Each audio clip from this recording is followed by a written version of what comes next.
America was under attack for the first time, and even in my lifetime, that was a fateful and fearful day, and yet we're still here because God is still merciful and He's still gracious. Our guest today is Lisa Jefferson. She is the GTE Airphone Supervisor who took the fateful call from a young man named Todd Beamer, who was on flight number 93 of United Airlines, and there was a conversation that took place the span of 13 minutes, and then something else happened. That was a normal day for me, a normal day. I got up, prepared myself for work, got my children off to school, had a normal day. It was a beautiful day. The next day, thinking that it was going to be a day just like the previous day, beautiful day, sun was shining. All of a sudden, destiny would bring a national tragedy into my life. I was a supervisor over the call center in Oak Brook, Illinois, and the call center was based off of operators, representatives in that call center that took phone calls from passengers off of airlines, major airlines. They would just press 0 from their seat and the call would come right into our call center. They can connect their cells. They can press 0 and come into our call center if they have a question, or they can dial the number directly themselves. If they're having a difficulty, they can dial 0. We will connect the call for them. In a normal day in the call center, I would monitor, it was 2 shifts of representatives. It was probably a total of 10 representatives at that time. And just monitor them on a day-to-day basis, monitor the phone calls coming in, delegate work, take over call escalations, but the calls wouldn't come directly to me. They would go to a team leader before they would come to me. That's the normal transaction on moving a call from the representative to the team leader, then to me. And then if I had to escalate the call further, it would probably go to a manager or director. I received that phone call about 8:45 Central Standard Time. A coworker had just came into the office and asked me if I had heard about the 2 planes that had just crashed into the World Trade Center. And I told her no, and when she said 2 planes, I'm thinking to myself, that didn't sound like an accident. So at this point, they had the radio on in the call center. And as I proceeded out of my office to hear the news on the radio, I was stopped by one of the representatives who told me that she had a gentleman on her line and he's saying his plane is being hijacked. So I never got a chance to get to the radio to actually hear the news. I didn't have any idea what was going on. You haven't seen television, you haven't heard from the radio. No. But when you received this transfer of a call, your response was? To go over to her immediately and find out what she needed from me. And when she told me she had a gentleman, his plane was being hijacked, I asked her the appropriate information that I needed to report to our surveillance center. And I tried calling our surveillance center because they're right next door, but by it being early in the morning and it was so much going on, they didn't answer the phone. So I immediately hung up and I ran next door. We just share a wall, so it's right next door. I ran next door to give them the information that they needed and to let them know that was taking place. And when I came back, she appeared to be traumatized, and that's how I ended up taking the call over. She appeared to be traumatized, and I actually lifted her up out of her seat and put her in the seat next to us.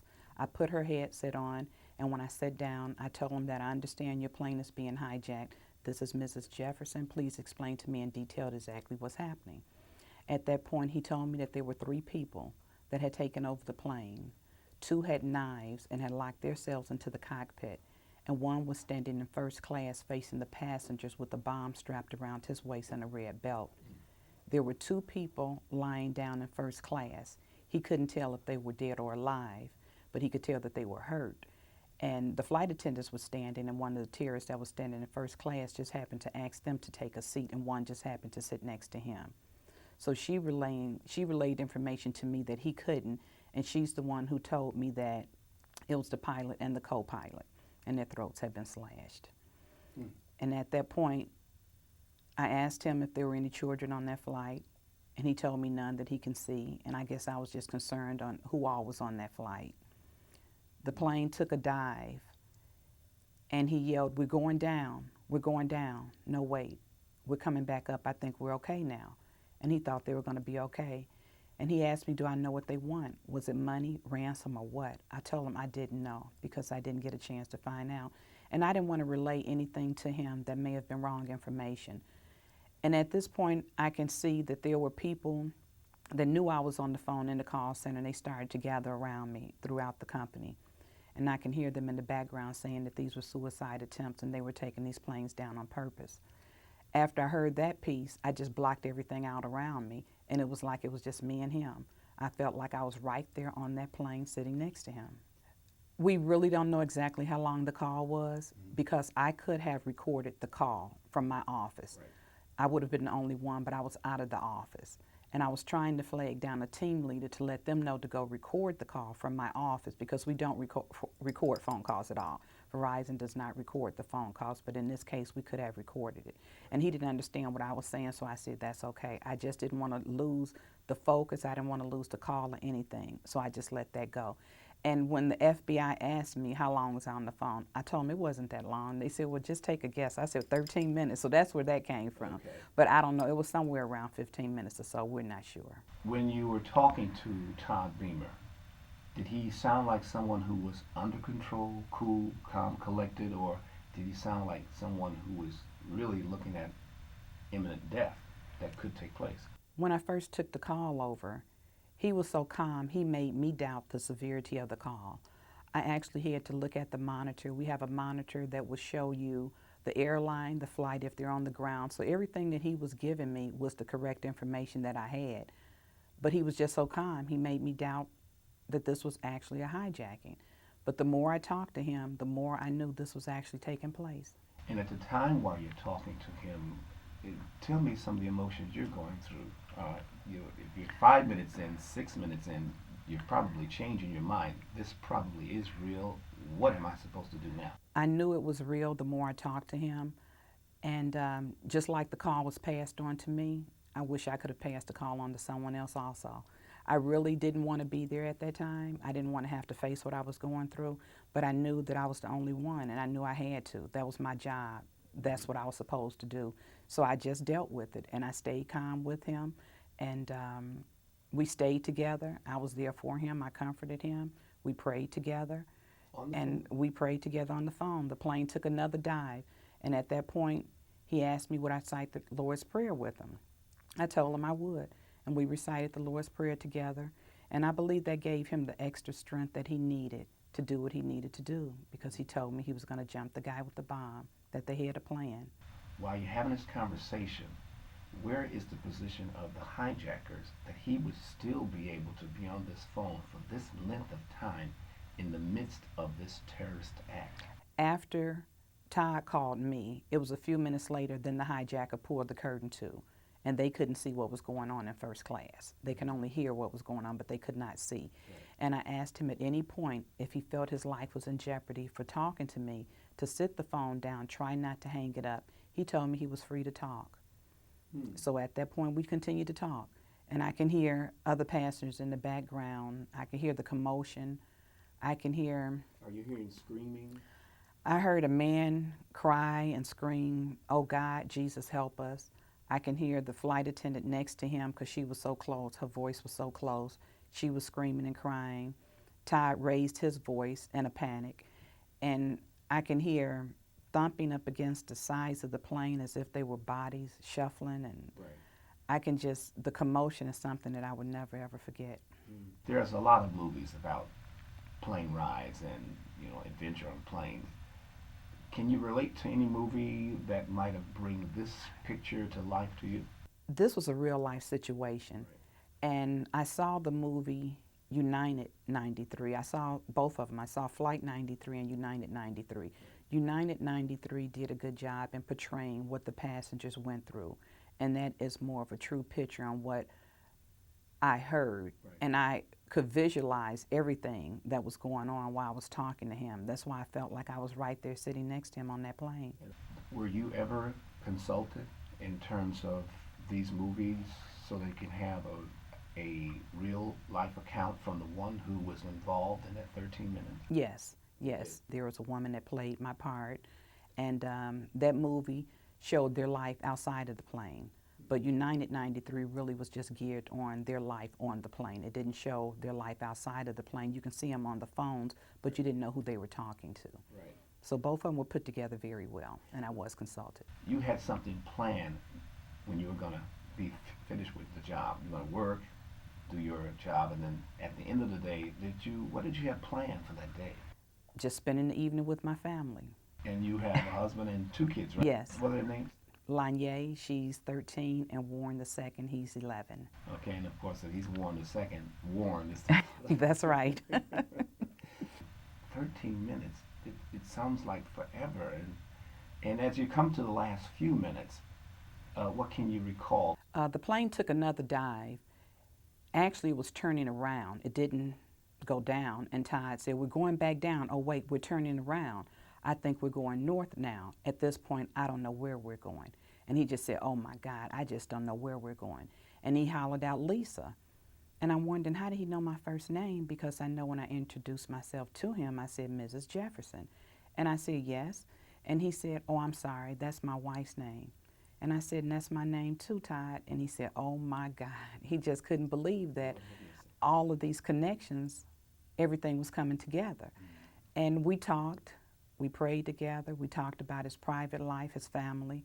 And he asked me if he didn't make it, would I call his family and let them know how much he loved them. I asked him if he wanted me to put his call through to her, and he told me no, because he didn't want to upset her because they were expecting their third child in January. I was praying and hoping that he would let me put his call through so he can tell her and talk to her. And he said no. I accepted that. I told him I would keep his promise and I would pass the information on to his family if something happened. But we never talked about anything bad happening. We never gave up hope. We hoped that that plane would land safely. And the last thing I heard from him, I heard a commotion and some shuffling and scuffling through the plane, and I heard him say, "Are you ready?" He turned to someone else. He said, "Okay, let's roll." And he set the phone down, and I can hear them running through the plane. I can just hear the commotions and the screams of terror, and I didn't release the line. People that were standing behind me said, "Lisa, that was his plane. You can release the line now." I said, "No, wait." I kept calling his name, and just hoping that he or anyone would come and pick up the phone, until I heard over the radio that they said United Airlines Flight 93 had just crashed in Pennsylvania. I wouldn't release the line. So I was just so overwhelmed with emotion at that point. One, because I felt like I had just lost a good friend. When I originally picked up the phone call, it was like another call, a total stranger, someone that I had never met before. But by the time we hung up that phone, he was a good friend. We had a bond, and I just wish I could have met him. This happened on a Tuesday. I went back to work Wednesday, Thursday, and Friday as if nothing ever happened. Sunday, the Chicago Sun-Times had a picture of all of them on the front page of the newspaper. And I had asked Lisa when I spoke to her on Saturday if she would send me a picture of Todd so I could put a picture with the voice. And before I received her picture, I saw his picture on Sunday, and I immediately got sick, immediately. But when I was talking to Lisa, I had a picture in my mind that he had dark hair and he had on something white. She told me that he does have dark hair, and he was wearing a white business shirt because he had on a business suit traveling for his company. And I guess that was just my way of God telling me that he's okay, he's with the angels now. And that brought some comfort to me. And then on Sunday, when I saw his picture, I immediately was sick, literally right then and there, got sick. I stayed in my room, in the bed, in the dark, didn't want to hear no radio, TV, nothing about 9/11. Couldn't go to work the next 2 days. And when I went back to work that following Wednesday, I felt like I tried to put on a face as if I was okay and nothing was bothering me. But if anyone just said the date 9/11, I'd just start crying. I just felt like I was so emotional for at least a year, over a year. You know, by this being the 5-year anniversary, it doesn't seem like it's been 5 years, but just to relive it, it takes me back to that day. I asked God just to bring me some comfort and closure to this, because I know he chose me for a reason. That was God's reason for choosing me to be the messenger for the Beamer family. And I feel that it's an honor for me to relay the bravery of the men and women on Flight 93 to everyone, because we should not forget the heroes of Flight 93. What inspired you to write this book? And how did you come in contact with Felicia Midbrooks? An attorney. because I was receiving so many phone calls. I couldn't handle all the calls that were coming to my home for interviews and the media and at my door. I just couldn't. I couldn't. I needed to have someone else take this over for me. So as I went to seek an attorney, that's when I met Felicia. And I believe that God put me in the role of being an ear witness to the bravery of the men and women on Flight 93. And the reason that Felicia and I wrote Called is because I think any one of us can find ourselves in a similar situation where we may be called upon to do something extraordinary when we least expect it. But the question is, are we prepared to respond to whatever it is that God has planned for us? God uses ordinary people. He uses people just like you and me who are willing to do as He commands. Mm-hmm. God uses ordinary people. And as we look in the scripture, we find that Jesus always came across ordinary people who wound up doing extraordinary, Mm-hmm. God-sized things as they are empowered by God. And this day, September 11th, now there's a new movie out that centers Mm-hmm. around just at the World Trade Center, what was happening on that spot right there. And of course, we were watching this on television. And as I stated earlier in the beginning, I asked everyone, what were you doing at that time between 7 a.m. in the morning and 9 a.m. in the morning? And I'm just preparing to start to teach my class of about 30 some odd students, reading and language arts. And someone called, I think it's around maybe 8:15, close to 8:30, one of the teachers ran into my classroom and said, Dr. Roni, you need to come and see this on television. I'm going, what's wrong? You need to come and see this. So I came into the science room and I'm looking at the television monitor and I see a plane go into one of the towers. And I'm saying, is this a movie? He said, no, this is for real. I said, it is? So this is what's going on with me at that time. So at the time, at 8:30 Central Standard Time, it's 9:30 your Right. time. And are you on the phone at that time? I was on the phone, yes. So at 8:30 Central Standard Time, I'm in a classroom, a science lab, and I'm looking at the television monitor and I'm seeing what is happening. And at that very time, you're on the phone Mm-hmm. That's talking correct. with Todd Beamer. It's amazing. It It's is. having this opportunity to talk about what happened on that day. I didn't hang the phone up right away, so I probably stayed on that line somewhere around maybe 30 minutes or so, or 45 minutes. I really don't know. Like I said, it wasn't time. But I just know that my part was orchestrated by God. God has a plan for you that only you can fulfill. And I believe that He had an assignment for me that day.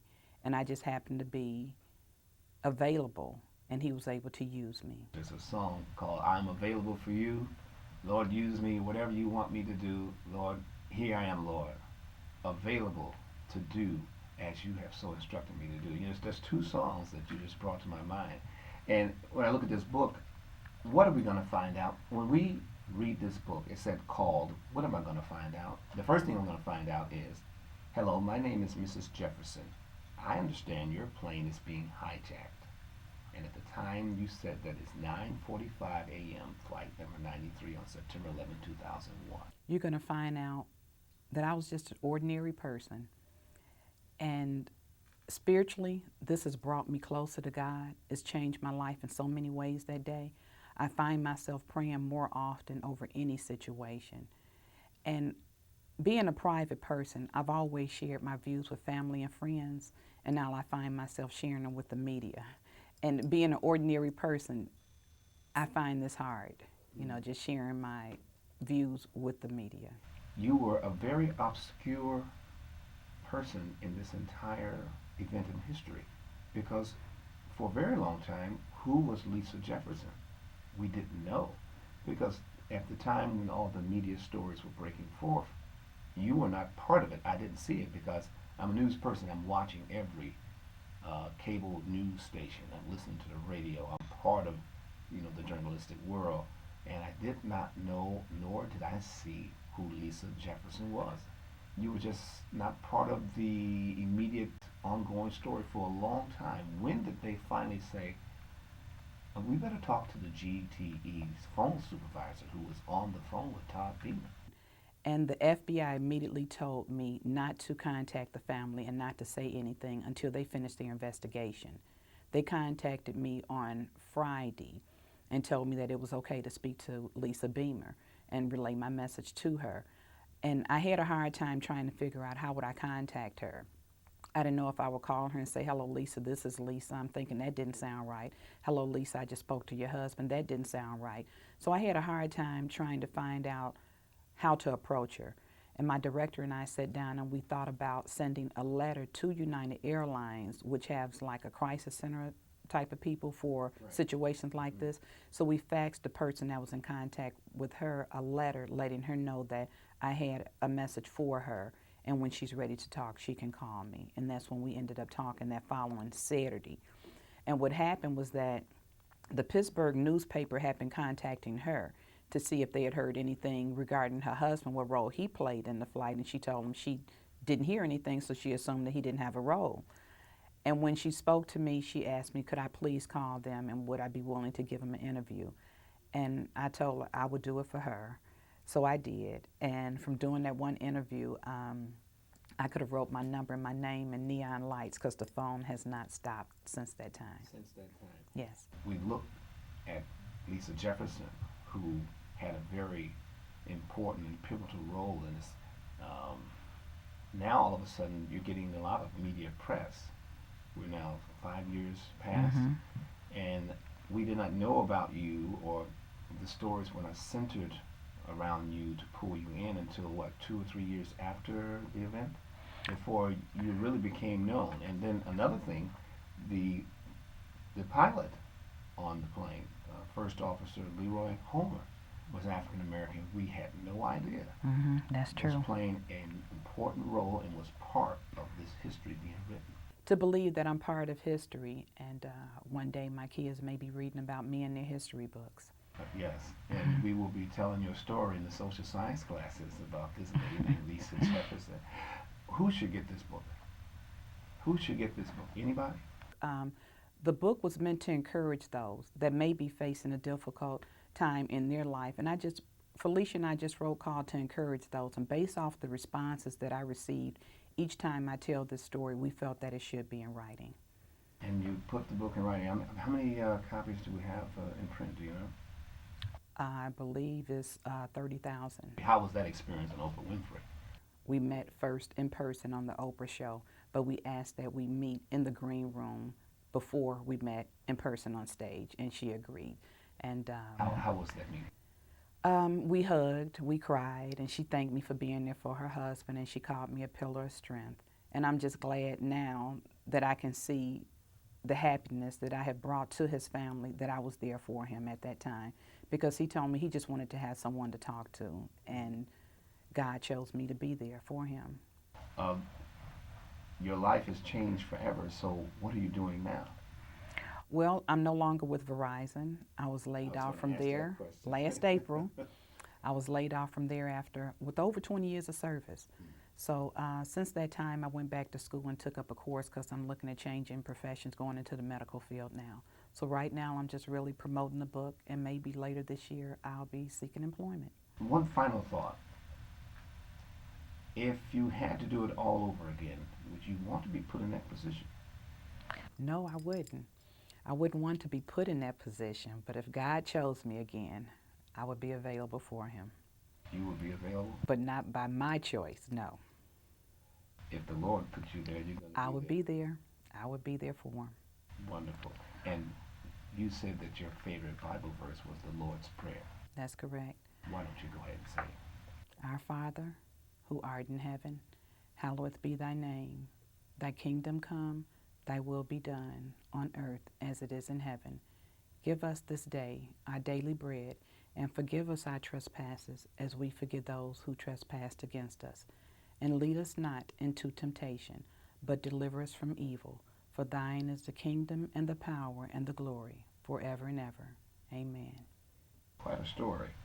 And I encourage everyone to get a copy of this book and take a ride, a trip, and ride with her as she talks through this entire situation. Lisa, God bless you, and thank you so very much for joining us and being our guest here on Talking Gospel on Gospel Praise. Thank you for having me.